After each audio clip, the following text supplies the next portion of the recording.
What's up, my friends? I think we're live on YouTube right now. I'm excited to get this started. Everybody wave at the people. Maybe we'll cut to like everybody waving, vibes. I'm Luca. I'll be your host for today. This is the Holiday Kids and Comedy Show. We're still doing it on Zoom, and it's going to be great. Kids and Comedy, as you guys know, is one of the only shows on earth where kids and teens come up with their own stand-up routines and perform them. A lot of really talented people that I know very well through the classes, and I think it's going to be a great show, and we're going to have a lot of fun today. You know, it's nice weather. I'm here in New Jersey. I don't know where all of you guys are. Could be bad weather where you are, but it's good weather where I am. So let's get on that headspace and get ready to start this thing. Life's been good. I've been doing Zoom college classes. Zoom's a little weird sometimes, though, with class stuff. It's very easy to be distracted. For example, the other day in class, I had my Zoom class, on my computer, but I was watching TV at the same time. So I had the teacher's volume muted, but my camera on so she could see me, watching TV. And then I take a look at the screen to see what's going on, and I see the teacher's like raising her hand. So I was like, I think she might be polling the class or something. So I raise my hand too, and then I unmute the mic to see what I'm raising my hand for. And it just goes real quiet. And she's like, okay, just Luca then. So Luca, how long have you been a fan of Beyonce? And I was like, I guess I'm that guy now. And now every class she asks me about Beyonce, and I've had to look up her album, her discography, in order to keep up my charade of being the Beyonce fan of the class. It's been fun though. It's been fun. Christmas coming up, that's always fun. Christmas was a little different growing up in Brazil as a kid, I'd watch a lot of American cartoons and see like all the snowball fights, the snowman, the white all around. Love that, And then I'd wake up 100-degree weather, sweating, hoping for snow, hoping that last year was just a fluke. It was never just a fluke. Not once was it just a fluke. But that's all right. It's a little different in Brazil too, just especially the mall Santas in Brazil, I'd say are the biggest difference. The mall Santas, because you can't be wearing the full suit, the robe, the belt, the big beard, the hat. It's just too warm. Santa Claus in Brazil is just a man in a red t-shirt. That's all it is. So potentially I could have been sitting on a random man's lap at the mall for all I know. If he was wearing a red t-shirt, there's a good chance I would have thought he was Santa Claus. But, after a while, I ended up moving to the U.S. from Brazil when I was 6 for 2 years. We spent 2 years here because of my mom's job. She didn't bother to teach me English before we left, though. She was just kind of like, you're 6 now, figure it out. Threw me into a school where everyone spoke English but me. The teacher was very helpful, though. On the first day of class, to help my communication issues, she assigned this Spanish kid to help me translate, walk around with me, which would have been super helpful if I spoke Spanish, but I didn't. I'm from Brazil. We speak Portuguese, which, I would expect a teacher to know, but, I don't hold any grudges. It was definitely a fun year having that kid around. He was a nice guy. Only problem was for lunch, he would help me order, and he'd always get me the same thing, a peanut butter and jelly sandwich. Now, I didn't like peanut butter and jelly, but I didn't know how to tell him that, right? So, after a while, my mom will come up to me like after school, be like, Luca, you've been looking real sickly lately. Like, what's wrong with you? And I just be like, it's this new diet called I haven't had lunch in a year, mother. All right. It's been working pretty well, and been enjoying it. But, eventually I decided to take matters into my own hands, learn some English, fix this thing. So I looked up a little English dictionary. This was like my second week or, a couple weeks into my second semester, which is a little late. But I finally learned the sentences, stormed into that lunchroom. I was determined, went up to the lunch lady, and I said my first English full sentence, which was, pizza, please. And she said, what type? And I said, yes. And that's how I got, pizza. That's how I got over it, man. And, on that note, I forgot one of the things I was going to say, but it's too late now. So we might get started with the show. And for your very talented comedians, the first comic of the night. Oh, by the way, set of rules. There's no rules on Zoom shows. So you guys, you don't have to worry about taking pictures. You can take pictures of your screen if you want, take some screenshots. but we're gonna run through these comics. And the first comic coming to the stage, very talented girl. She interns at the program. Give it up for Maya Arden. Yeah. Hi, hello everybody. I am Maya Arden. I interned for the Kids in Comedy program. And first, before I start, I just want to address one thing: the hair. It's wet. No, I accidentally took a shower too close to when the show started, but it is an unnaturally dyed color. So normally parents wouldn't let me do this, but when you're 16 in quarantine, they let you do some things that you normally wouldn't do. Let's hear it for parents picking their battles. Now, I'm 16. I am a minor. I am a child. But living in New York, especially, I always have to be worried about being catcalled. So, the other day I was walking to my boyfriend's house. I had on this big sweatshirt, these big sweatpants, and a mask. So you couldn't see any of me. You could see like my hands and maybe a little bit of ankle. But I guess this was for my target demographic because there were these two old men. One was so old that he thought was like really, really hot. And that's what he did to me. So, I ignored it. I brushed it off. The next man, even older than this guy, he was using his walker, but he was using it like as a chair. That's how old he was. So he was like, "Hey, how you doing?" Same thing with the eyebrows. So I said, "Here, look, Gramps. I don't know if you and that other, and your friend down the street like escaped from the nursing community. I don't know if you guys switched meds today, but I am a minor. I am a child. I have a Hello Kitty backpack. What else, what more do you need to know?" Now, like I said, it's quarantine. And just because it's quarantine doesn't mean that everything has to stop. My cousin recently had a baby. It was very exciting. We called my grandmother to wish her a mazel tov. Now, a little bit of background on my grandma. She is a 85-year-old Jewish woman, and she is diagnosed with acute narcissism. Not by a doctor, but by me. She's very narcissistic. It is all about her. When we called her to wish her a mazel tov on her great grandchild, she said, "Oh, I feel like I just had the baby with everyone calling me." She also said, "Sarah was kvetching all day." Sarah being my cousin who just gave birth. First of all, Grandma, you've had 4 children. You know what it's like to give birth. If you thought that you gave birth, you would have known that you have given birth. Secondly, you're kvetching right now. Don't act like you've never kvetched. But she does have good intentions. Who else has good intentions but ruins everything? Plastic bags. Simple, beautiful, evil. Now, I know that plastic bags are single-handedly responsible for global warming. Look, the oceans are rising. It's getting hotter in December. And look outside your window. I bet there's a fire right outside of your window. I bet. How much do you want to bet? Now, I looked up who made this terrible invention because, it's awful.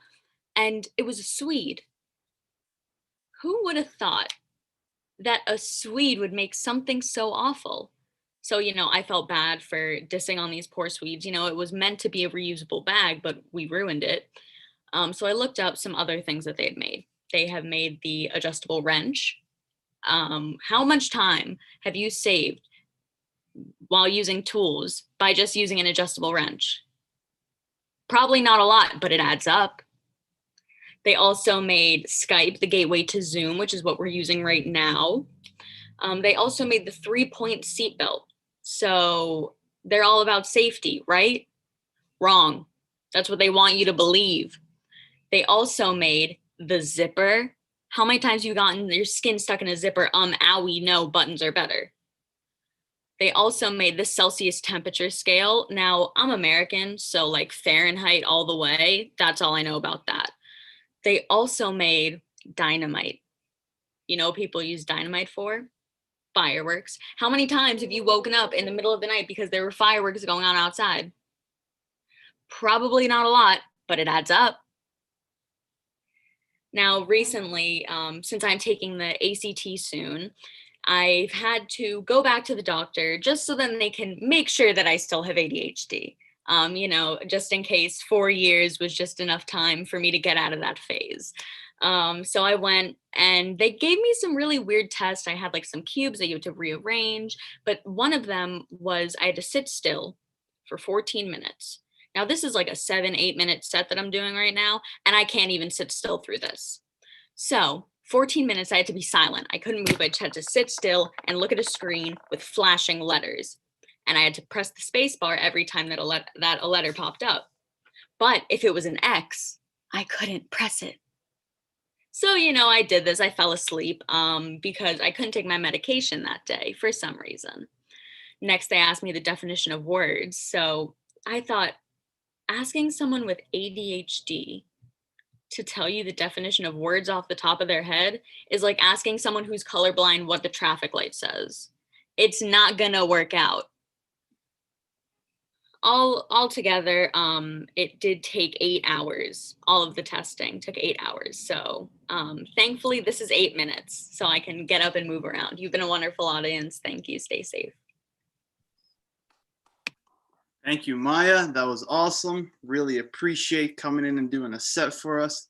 And then coming up next to the stage is also a really funny comic. You guys are going to love him. Give it up for Lev Janicki. Yeah. Hi, my name's Lev. It's the holidays, right? Usually holidays for me, it means seeing family. This year, I think it's going to mean seeing a lot of our family's ceilings. Zoom is kind of like that. No, Grandma, down the camera. No, Grandma, that's your floor. I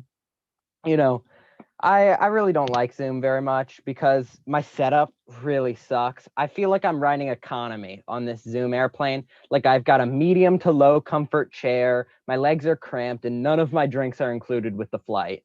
And everyone else in my online classes looks so much more comfortable than me too. There's this one kid and he's like covered in cats and dogs and all fluffy things. The fluffiest thing I have near me is this Norwegian dwarf named Gordy. He's supposed to protect my dreams from nightmares. And honestly, he's kind of scratchy.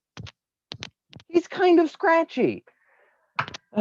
this other kid and he's like lying odalesque. His parents are waiting on him like butlers. He's eating grapes like from above. I don't know, that's fancy. And like, I guess one time I got my mom to bring me a banana, but she kind of threw it at me because she was mad at me. So does that count? There's this other kid and he was skydiving during class and he had a better connection than I did. But the fact that we're able to do this online is incredible. And I think the strangest part of it for me is that my room has become my home office in this quarantine. And to me, a teenager having a home office, it really only means one thing. It's the evolution of get out of my room, Mom. Now it's schedule an appointment, Mom. I will write you up. I already wrote up the dogs for inappropriate licking. This is out of my hands. But for everyone in my home, it's become a different thing. For my dad, it's become a home gym, which to him means grunting loudly in the background of all my classes. To my brother, it's become an esports arena, which is not as bad as it could have been. And to my sister, it's become a TikTok studio, which is upsetting in ways I don't have time to get into right now. And for my mom, nothing's changed. She knits, walks her dogs, plays online Scrabble. None of us wanted to play Scrabble with her before the pandemic. We're not playing it with her now. There's one story that I do want to tell you about life before the pandemic. I want to tell you about this one time I was hanging out with all my friends. I'm friends with a bunch of ladies. I call them the gal pals. They love being called that. And one time I was hanging out with a friend Nazia. We were having a good time. And this guy MD comes up and MD goes, "Why don't you two just get married already?" And I've already got the perfect response in my head. I'm going to go, "MD, the expression you're looking for is, why don't you two just get a room already? Not, why don't you two get married already?" And it's going to crush his soul. He's going to feel owned. But instead, Nazia says, "Ew, no." So what comes out of my mouth is, "Why won't you marry me right now?" Is it something about how I smell? Do I smell bad? Do I need to not smell bad? I think I smell okay. Do I need to smell better than okay? To which Nazia goes, "Ew, again." And MD's not helping because he's yelled, looks like trouble in marriage land. And I'm like, MD, it's trouble in paradise. Learn insults before you try them. But I'm ready if this ever happens again. If this ever happens again, I've started carrying an engagement ring in my pocket at all times. So that way when MD walks up, looks like trouble in marriage land, I pull the engagement ring out, flick it open. I say, MD, she's not the one for me. It's you. It's always been you. MD, will you marry me? The moral of this story is that I've never forgiven nausea. So I have 2 goals in life. My first goal is to not be smelly, which I think I do all right at. And my second goal is to not be creepy, which I have some shortcomings in. My biggest shortcoming by far is that I have a Victoria's Secret Metro card. Now look, let's get one thing out of the way. I don't want a Victoria's Secret Metro card. Nobody wants a Victoria's Secret Metro card. It's not like I walked up to the thing. I'm like, is this a button where I can get a Metro card related to women's underwear? Well, yes, obviously.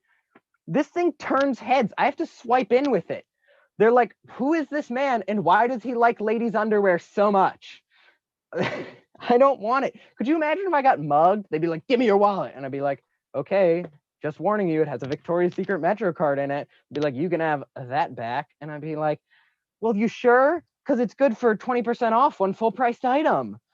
And they'd be like, no, please take it back. I'm like, no, please, really, take it.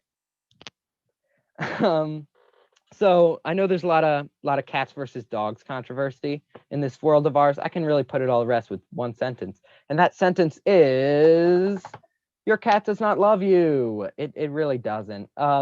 Look, I can prove it too. Let's take a look at the lifespan of the cat and the dog. When they're both young, they're cute, whatever, who cares? Then they get a little older and your dog's like, I will love you forever. And your cat's like, oh, you feed me, right? Pretty sure. That's okay. And then they get even older. You know, you get old pets and your dog's still there like forever.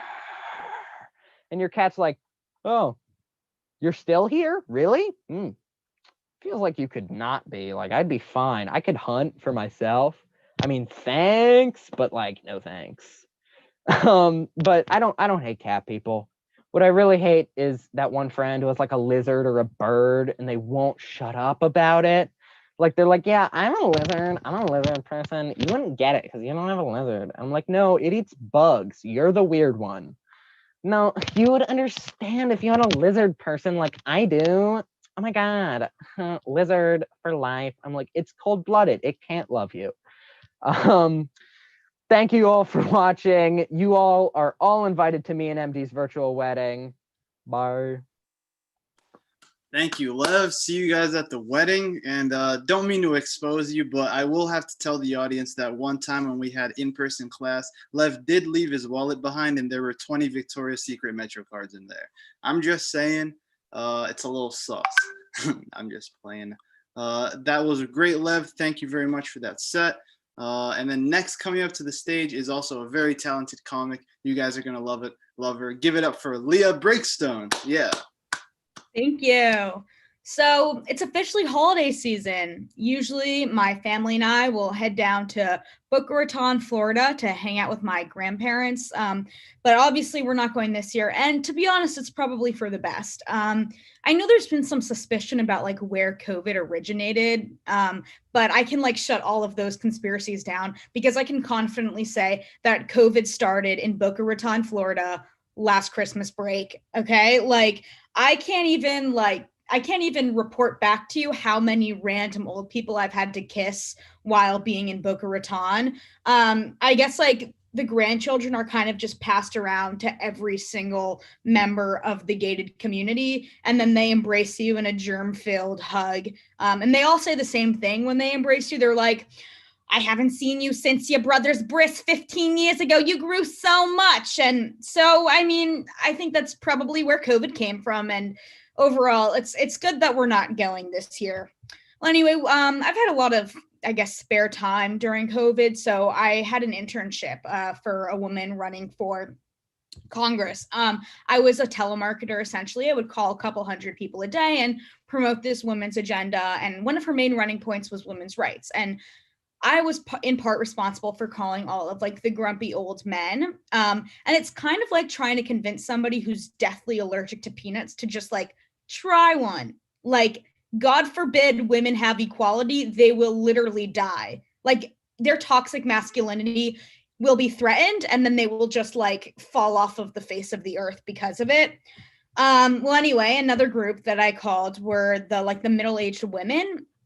And you would think that they would be better because like I'm advocating for rights for them. Like, don't you want rights? But no, they would, scream at me upon a few words into my spiel. They would be like, take me off of this redacted list. And while you're at it, go to hell. It hurt a little bit, to be honest, but the way that I like counteracted this was I would just put them on like the supporters list so that they would get at least 3 calls a day, just in spite of them. And another thing that I would do was I would talk like really nice to them, like very overly nice, and be like, oh, no problem, have a great rest of your day. I hope that you're doing well during this pandemic, whatever, just so that maybe they feel a little bit guilty for like terrorizing a 17-year-old who's going to need a lot of therapy after the traumatic encounters I had with them. I don't know. I'm really good at bullying boomers, I have to say. Well, anyway, I'm not sure if I want to go into politics or not when I'm older, but I definitely have like a very long list of jobs that I could do because I've gone through my phases of like all of these things. When I was younger, I really was very set on becoming a rabbi. I don't know. I just thought that I had a really good like Orthodox man voice. My parents were very proud of me for that. That was definitely the peak of their pride, and they were all for it. But a little while later, I decided I'm going to be a little bit rebellious. So I switched out a few of the letters and I decided I'm going to be a rapper.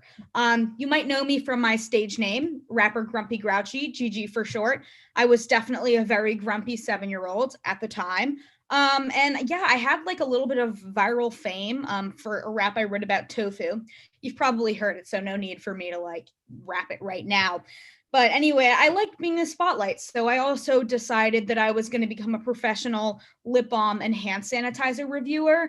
And I created this following on my Instagram. I had like over 1,000 followers because people really appreciated me saying, so today I'm going to be reviewing this chapstick. I really like the packaging. I would give it about a 10 out of 10, but smells a little bit like chemicals and I think it's a little bit greasy.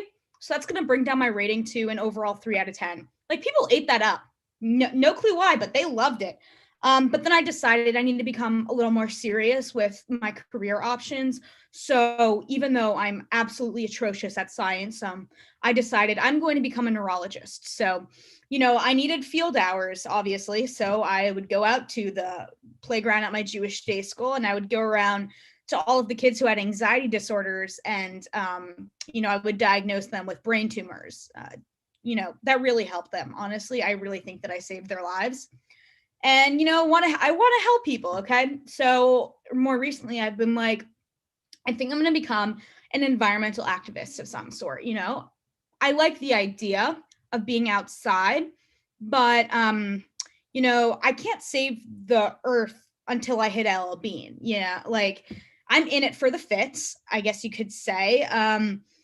How can I possibly save the earth without a brand new Patagonia fleece, some new Chacos, and maybe like an Indiana Jones hat?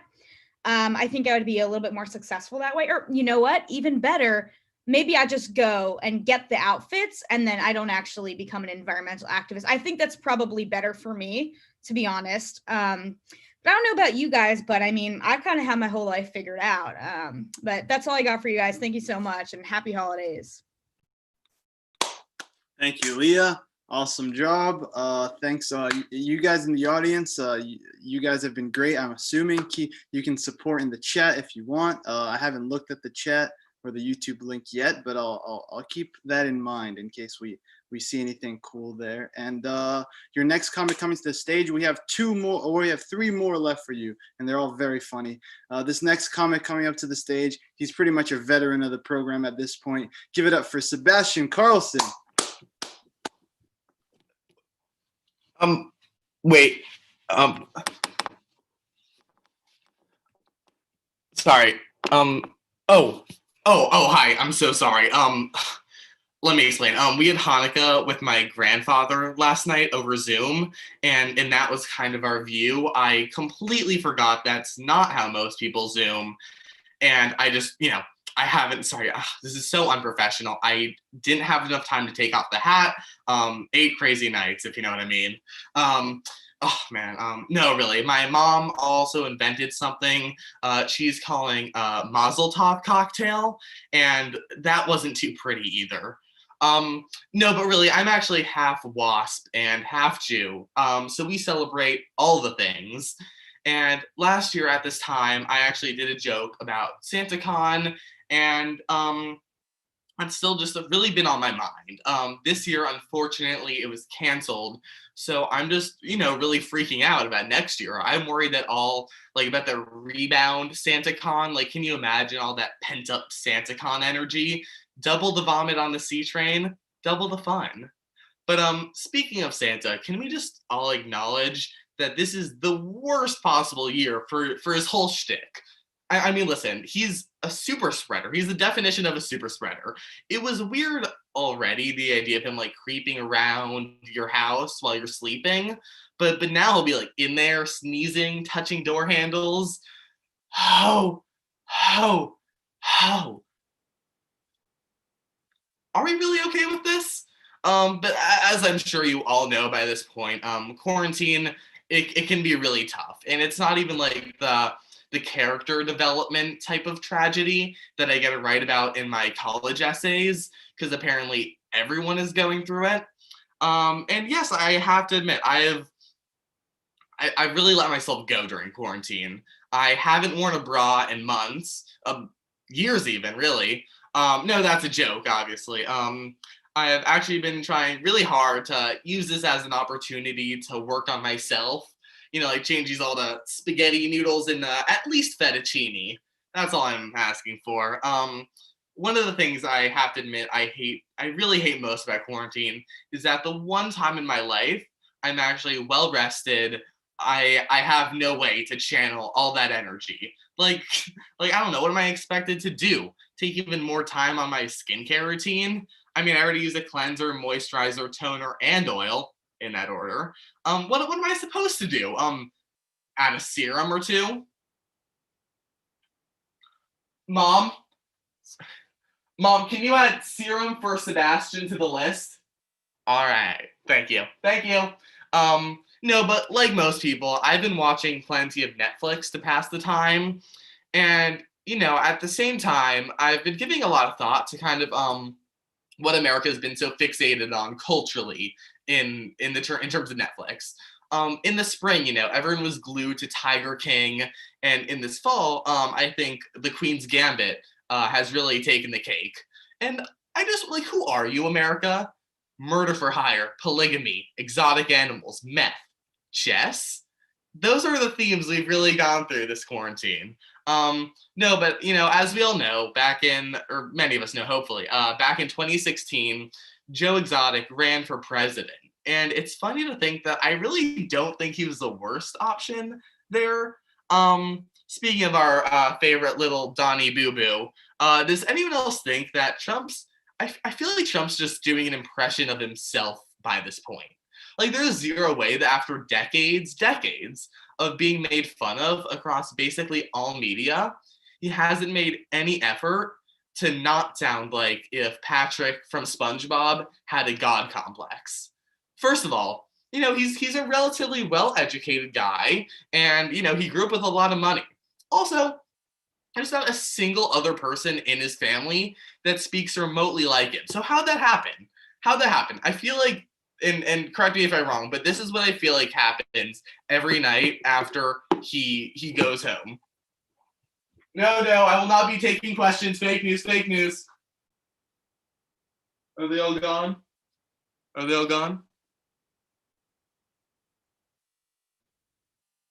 Oh, hello, Melania. I must admit, I must recline immediately. My genetically superior physique is quite weary. I just feel absolutely exasperated due to the constant prattle of the tabloids. Oh, but hark, it's my 7 o'clock appointment. Time for my nightly shindig.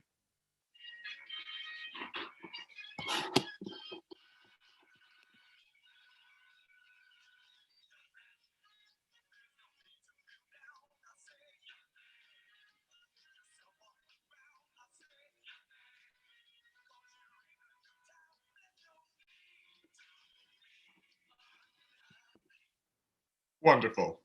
Absolutely delightful. But no, it really makes sense when you start to think about it. I mean, just think. What do we know about Trump? One, he is a fiend for attention. He is an absolute fiend. And two, he understands media. He understands what people pay attention to. He really knows how to just get on TV and grab people by their attention spans. Yes, that. No, but another thought, just hear me out on this one. Maybe Trump could just barely keep it together throughout the day with all the lying and admittedly awesome dancing.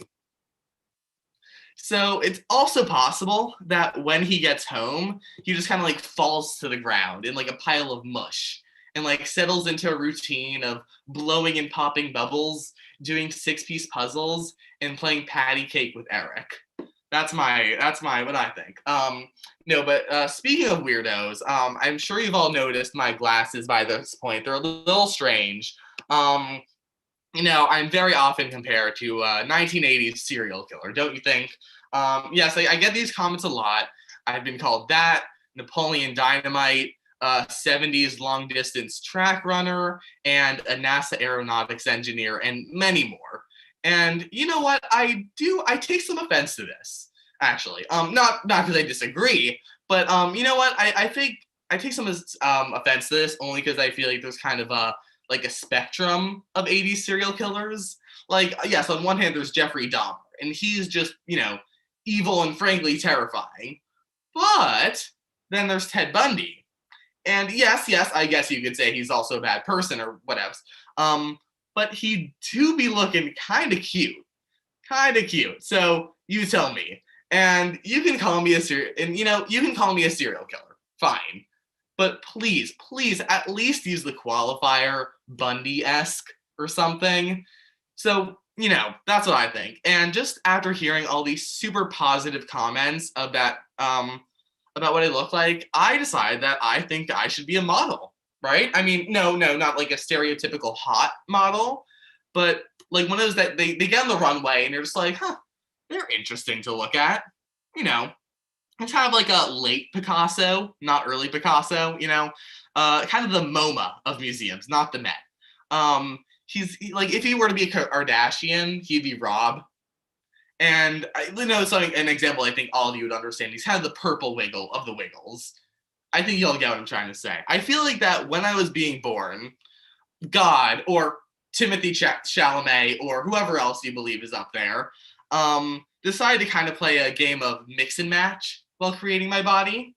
So he was like, all right, what do we got here? All right, we're going to give him some newborn baby moose legs. Yeah, let's see. Kind of some Adam Driver chipmunk cheeks. Strong brow, weak chin. And, we're going to top it off with just a very ambiguous amount of Jewish. Yeah, just a little of that. Anyway, thank you all so much for paying attention. I'm Sebastian Carlson. Thank you. Yeah, of course. The man's got great skin. Thank you for dropping the skincare routine. I'm trying to look like that. Love it.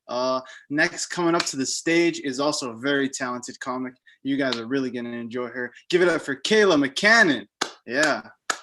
Hello. It's so good to be online with you guys. It gives me a chance to take a break from my rigorous schedule of eating Cheetos and lying horizontally on my bed.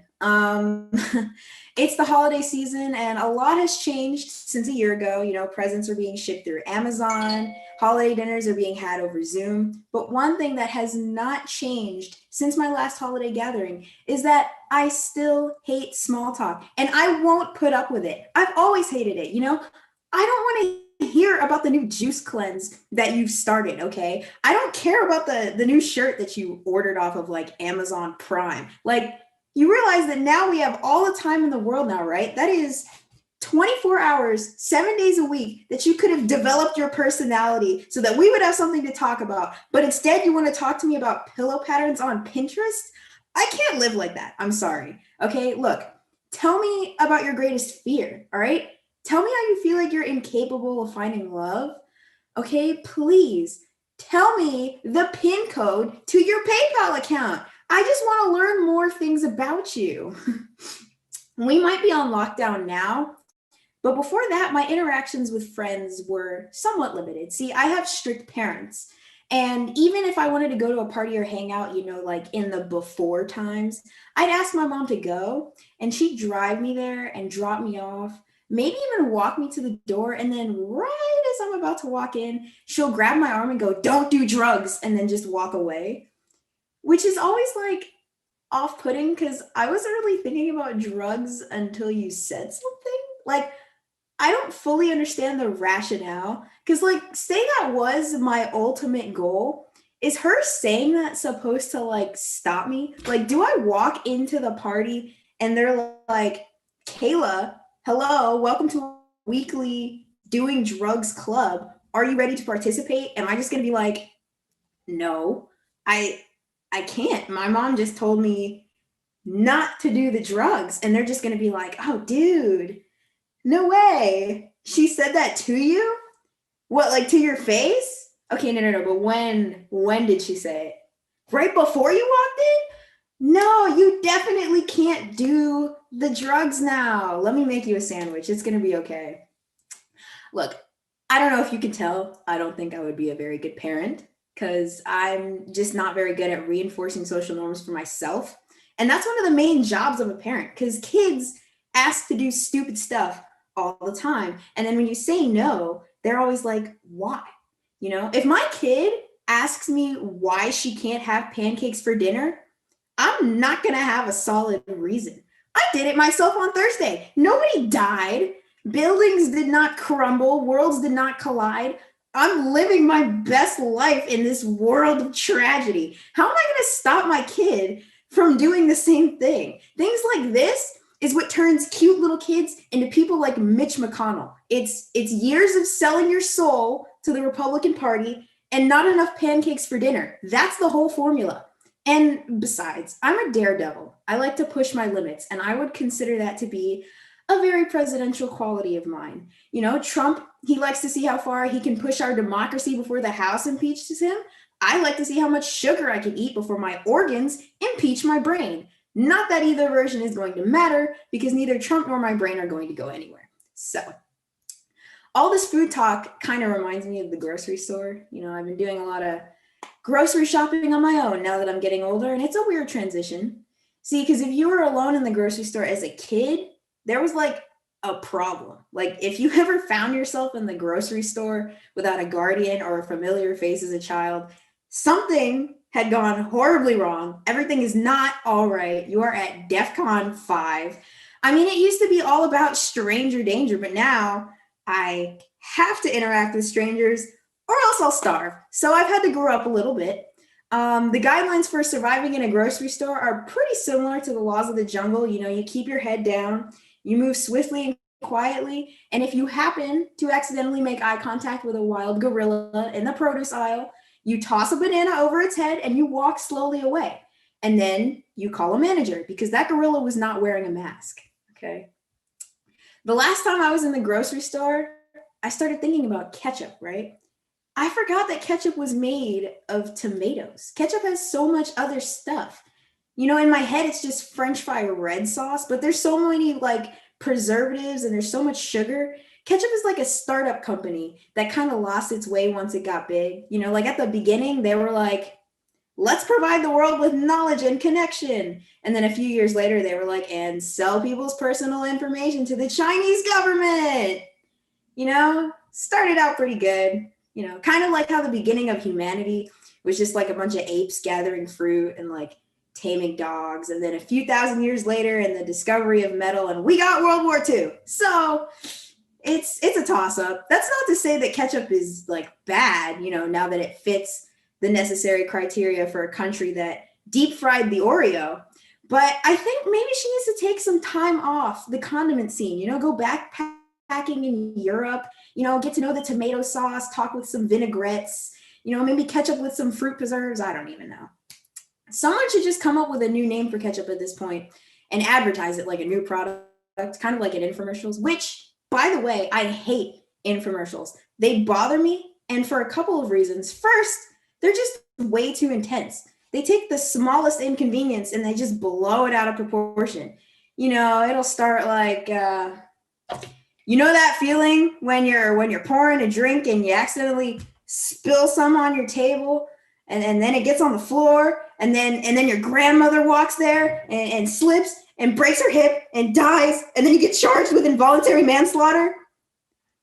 I don't think that anybody knows that feeling, quite frankly, you know? And then after they show you the dangers and scare you straight about spilling water, then they move on to this product that like barely qualifies as an invention because of how simple it is, and they present it like a scientific breakthrough. They're like, yes, our team of engineers has spent months developing this new technology. You know, it is a cone with a hole in it, and when you pour the water out top, it comes out clean out of the other side with this state-of-the-art technology. I know what a funnel is. I may not have left my house in 9 months, but I'm no dummy. If it's this easy to sell stuff that's like already a thing, then anybody can do it. I can do it right here. I could be like, these past few months in quarantine, my team of scientists has been developing a new form of clothing specifically designed in our state-of-the-art laboratory. It is a covering for your head rimmed with a visor to assist in sun blockage, kind of like a hat that you would wear to the beach. We're calling it a head shield, and that name is trademarked. Thank you guys. You've been a wonderful audience.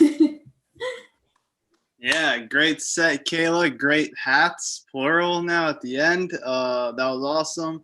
And guys, we got one more comic left in the show. Hope it's been fun so far. And to close it off, we got someone who is really, really great, and I'm very excited to hear her set. Give it up for Petra Popper Friedman. Yeah. Hey guys, I'm Petra. I dressed for Christmas today, but I realize hearing everyone's set that the majority of our audience is probably Jewish, so happy Hanukkah. My apologies. In quarantine, I've spent a lot of time. I'm right in the middle of the college process. I think some of you are as well. It's interesting in COVID, it's a lot of like Zoom information sessions where Carla from admissions can't figure out how to share her sound. And then when she finally figures out, it's a slideshow that tells you helpful things like, we have professors. And you're like, thanks, Carla, that was worth the 20-minute wait. I'm currently interested in maybe going into performing arts or something Englishy, but I always have this irrational fear that like 2 years from now, I'm going to be a completely different person with unrecognizable interests. And that's not likely, but just on the off chance that it happens, I always want to be prepared. So I always ask in these sessions at least one question that's like, okay, if I forsake everything that has ever made me happy and decide to become an economics major who's also the captain of the boys lacrosse team, can I do that? And I realized that from their perspective, it must be super weird, like really whiplash, because Petra is interested in what the improv scene is like. And then Brandon Petra is like, so what's the deal with varsity housing? Can I be with my man, Chad? Because the thing is, one time I was at a funeral and I spilled Dorito dust on the pants, and then Chad gave me his backup chinos. So no Chad is a no-go. Is that how finance bros talk? I have truly no idea, but in my mind, their conversations are like 30% Dow Jones, 70% chinos. Some of you are shaking your heads. 80% chinos? It's 80% chinos. I've done this with the like group information sessions, and then there's also these one-on-one student like question talks that you can do.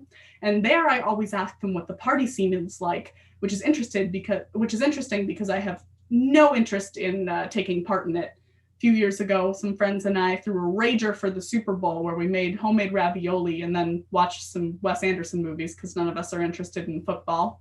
There's still action. It's not tackling. It's more like precocious running, but you know, it's there. Anyway, so I always ask this, and Petra is trying to figure out if keg stand is like a verb or a noun, and Brandon's like, I don't care, I want 3 of them. And once I felt embarrassed, so I tried to explain it to the student, and I was like, well, it's not, I'm not interested, I'm just wondering. And she was like, don't worry, this isn't recorded. Which I get, like, I wouldn't believe me either. You can't say that you're asking for a friend if the friend is you potentially in 6 months. So now I don't even try to justify it because I have a really long list of questions to get through about frats that I'm not interested in joining. I've done a lot of different things. Actually, not that much stuff. Quarantine is really boring. I'm tired of pretending that I'm busy. I'm not. I'm sitting around like Kayla. I wish that I had a pet. I feel like a pet would make it interesting. I remember in elementary school, it was really fun. I used to have 2 fish. One was called Jackie, which was short for jack-o'-lantern. The other was called Namie, which was short for, I don't remember the name of the other fish. They were great. They had a filter on top of the tank. And it was there to recycle the water so that if you're a negligent 3rd grader and you only change it like once a month, it doesn't just turn into this fungus cube. But the filter was the wrong size for the tank. So what ended up happening was that it was way too powerful, and they spent every second of their miserable fish lives desperately swimming against the current, trying not to get sucked into it, which made them a very poignant metaphor for life and just terrible house pets. And one day I remember we looked over and there was like chunks of something floating in the water, and it became pretty clear pretty quickly that Namie had just given up, and Jackie was swimming around doing the fish equivalent of "Why, God, why?" which is probably, or she was really excited and actually had been hoping for this for quite some time, in which case she was like, I think it's probably the latter, because imagine if you were stuck in an enclosed space with like 1 or 2 people. You couldn't leave. There was nothing to do. This would sound crazy if we weren't in a pandemic, but at least it'll end for us. Like their whole sad fish lives were spent in quarantine. And I can imagine that Jackie was swimming around being like, you know what? It is bad enough that I have to deal with this like personalized tank tornado. If I have to hear the story where Namie's like, I was gonna swim right, but then I decided to swim left. One more time, I am just going to lose it. And Namie was like, did I ever tell you about the time? And Jackie realized that with one shove, it could all be over. The saddest part of that story, aside from the like fish death, is that we didn't do anything about it. We were like, filter's broken. You want mac and cheese for lunch? Just kept going. After the fish, we decided not to learn from our mistakes and went ahead and got gerbils, which is great. Big step up, pet-wise. We named them, I don't remember what they were called at this point. I just remember that my babysitter nicknamed one of them Plunger, which at the time I found very offensive. Looking back, it was pretty spot on smell-wise, so points to Rachel. But I remember the fun thing about them was that you could take them out of the cage and put them in these little like plastic balls, and they could run around the apartment, like, you know, portable treadmills almost. And we thought this was great. We were like, they don't have to be cooped up anymore. They can roam free. This is wonderful.